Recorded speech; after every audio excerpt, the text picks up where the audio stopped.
की नेमकी काय परिस्थिती आहे, किती जणांची कॅज्युअलिटी आहे आणि किती जण जखमी आहेत आणि सध्याची परिस्थिती काय आहे? आता आपल्याकडे आपण पाहताय त्या बिल्डिंग मध्ये एक विंग जी आहे ती पूर्णपणे ऑलमोस्ट कोसळलेली आहे। त्या बिल्डिंग मध्ये अंदाजे 12 फ्लॅट्स होते। त्या 12 फ्लॅट्स पैकी आता वरच्या लेवलवरनं आपण NDRFच्या मदतीने रात्री जे बचत कार्य होतं ते सुरू केलेलं आहे। त्या रेस्क्यू मध्ये आतापर्यंत 11 लोक आपल्याला सापडले।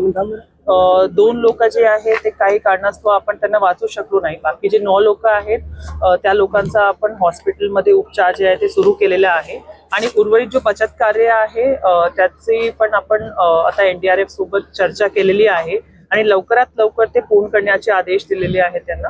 त्यांचं ऑलरेडी टीम जी आहे 2 NDRFची टीम्स, एक आपल्या पालघर मधली आणि एक मुंबई मधली आपल्याकडे काम करते आहे।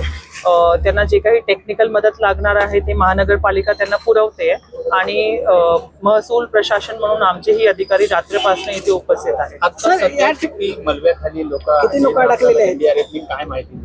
एक टेंटेटिव्ह ऍक्च्युली पोलिसांची आणि स्थानिक प्रशासन जे आहे महानगरपालिकेचे त्यांची माहिती अनुसार आपल्याला असं आहे की 10 लोक असू शकतात। तर आम्ही जे लोक आहेत त्यांना इन्स्ट्रक्शन दिलेले आहेत आणि ते आयडेंटिफाय करण्याचा प्रयत्न करतात।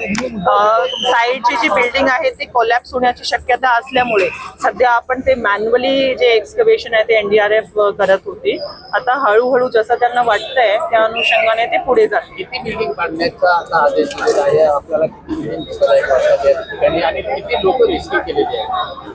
या बिल्डिंग मधला सध्या आपण डिस्कस केलेला आहे। उर्वरित जे आहे ते स्थानिक प्रशासन निर्णय घेईल त्या अनुषंगाने त्यांना ते अधिकार आहे। त्या बिल्डिंगच्या बचत कार्याच्या अनुषंगाने सध्या आपण NDRFला इन्स्ट्रक्शन दिलेले आहेत। पोलिसांना इन्स्ट्रक्शन दिलेले आहेत की जे काही वस्तू सापडतील ते योग्य पद्धतीने त्यांनी पंचनामे करून त्यांच्याकडे ठेवावे आणि नंतर सगळं म्हणजे पुरावे वगैरे बघितल्यानंतर ते त्या पद्धतीने त्या माणसांना हँडल करावं। मॅडम, त्या 12 रूम ज्या कोलॅप्स झालेल्या आहेत त्यामध्ये एकूण किती कुटुंब होतं आणि आता मलब्याखाली किती लोक असल्याची आपल्याकडे माहिती आहे? जी प्राथमिक माहिती आहे ते 12 फ्लॅट होते, 12 कुटुंब होते। त्यापैकी 2 जे घर आहेत ते बंद होते कारण ते गावी गेलेले आहेत अशी प्राथमिक माहिती आहे। यापैकी एका घरामध्ये काही लोक बाहेरून आलेले होते अशी एक प्राथमिक माहिती आम्हाला मिळालेली आहे।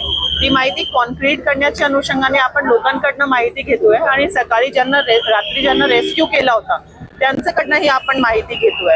आपल्याला काही मोबाईल नंबर्स भेटलेले जे इथे राहत होते त्या पोलिसांमार्फत त्याचा ऑलरेडी तपास सुरू आहे आणि जे कॉन्क्रीट आहे ते आय थिंक रेस्क्यू कार्य संपल्यावरच आपल्याला कळू शकतो की खरंच किती लोक होते। हिंदी में जानना चाहेंगे आपसे क्या घटना हुई है और क्या एक्शन लिया है?